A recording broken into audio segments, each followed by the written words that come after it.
Charles Leclerc and Carlos Sainz found themselves in a heated clash after a thrilling Spanish Grand Prix filled with intense on-track battles, strategic twists, and team directives. Despite starting and finishing the race in their respective 5th and 6th positions, the Ferrari duo had contrasting views on their early race skirmish. Leclerc, who was initially leading and aiming to manage his tyres, faced a challenging move from Sainz on lap 3, squeezing him on the inside of turn 1. This resulted in a brief contact, sending Sainz off track, but ultimately securing the position for the Spaniard. It's a shame, as the team had told us before the race to save the tyres at this moment in this race, and I was doing exactly that in the last corner, which is a really good corner to save, said Leclerc. And we knew that we had to both save, and Carlos used that one lap pushing in, turn 14, and was very close to me and overtook, which was fine, but he obviously did the corner like I was not there.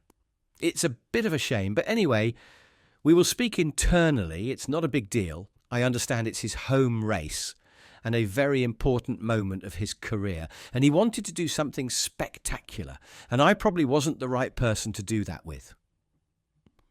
Leclerc emphasised that the incident had caused damage to his car, a setback that proved crucial in a race where every fraction of performance mattered.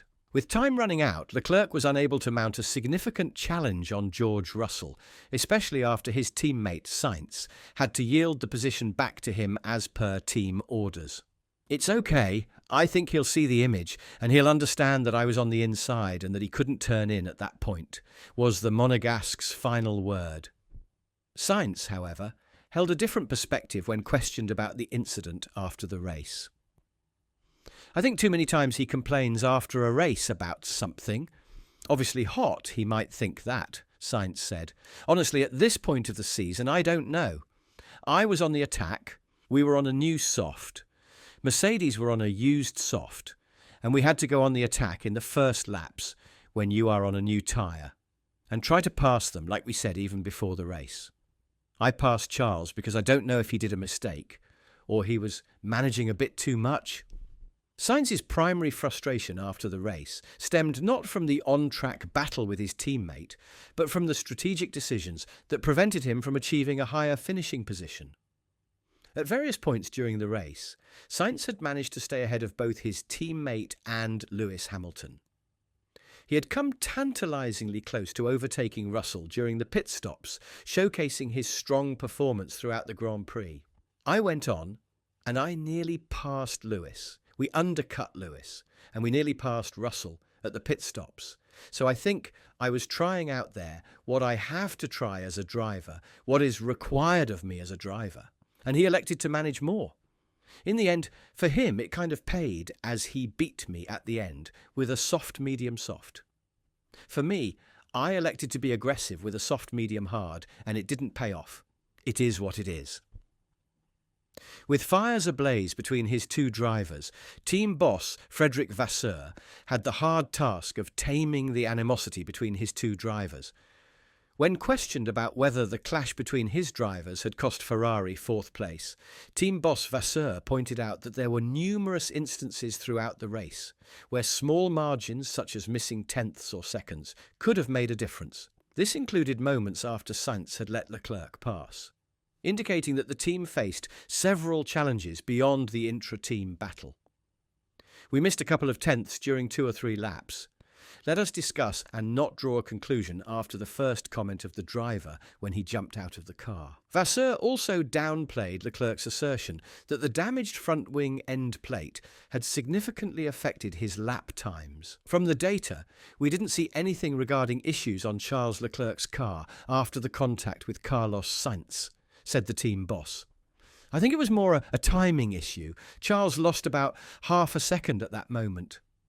Vasseur declined to delve into the specifics of the pre-race instructions and the conversation with his drivers, particularly regarding Leclerc's claim about Sainz not following them. "We don't speak like this about the strategy of the race," Vasseur replied. But, he continued, "we knew before that if you have a look at all the races in Barcelona for 25 years now, the first stint is a bit boring. It's more to take a position on track. And then, when you start the pit stop, to have still the potential in the tyre to push. It was more the approach, but not don't push turn 1, don't push turn 2. However, Vasseur expressed no concerns about the relationship between Leclerc and his soon-to-be former teammate, indicating that he does not believe it is on the brink of collapse. Out of the car, they have a very good relationship and good mutual trust, he said. They are racers, for sure you can have this kind of case, but I know also perfectly that from this emulation we are getting a lot. Last year, when we improved, it was also because you had this emulation between them and this competition all season. And it's not just we have the cons, sometimes what happened today, and it's part of the game. The only silver lining for Vasseur is that he won't have to keep these two in check for much longer. Sainz, who is set to leave the team at the end of the season, is the most sought-after driver, as the Spanish driver still has to make a decision on which team he will be driving for next season. At the onset of the Spanish Grand Prix weekend, Carlos Sainz revealed that he is keeping all options open for his future. While exploring opportunities due to his imminent departure from Ferrari, he has attracted interest from Audi and Williams. However, a new contender has emerged in the form of Alpine. Under the direction of Renault CEO Luca De Meo, and with the strategic guidance of Flavio Briatore, Alpine is actively pursuing Sainz. Their efforts were evident in Barcelona, where Alpine maintained consistent communication with Sainz. With Briatore's counsel, De Meo is pushing to secure Sainz's services for the 2025 season. Alpine's potential shift to becoming a customer team by discontinuing its engine project for 2026 adds an intriguing dimension.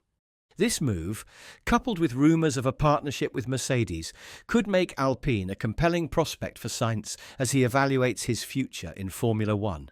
With so many teams to choose from, Sainz confirmed just before the Spanish GP that a decision will be taken very soon. "I don't want to wait any longer," said Sainz. "I think it's getting to a point where it's obviously taking space out of my head for quite a few weeks now and months, and I think it's obviously time to make a decision. And the decision will be taken soon, so hopefully soon we will have things to talk about." Despite being able to enjoy some time back home before his home race at the Spanish Grand Prix, Carlos Sainz hasn't gained any more clarity regarding his future destination for next year.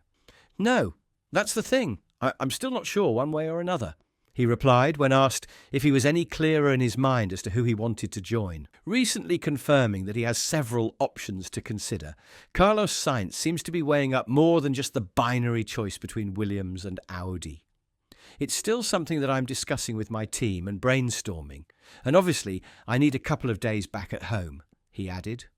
"Before the Spanish Grand Prix, I've been at home, but you don't have the head in the future, you the head in the Spanish Grand Prix.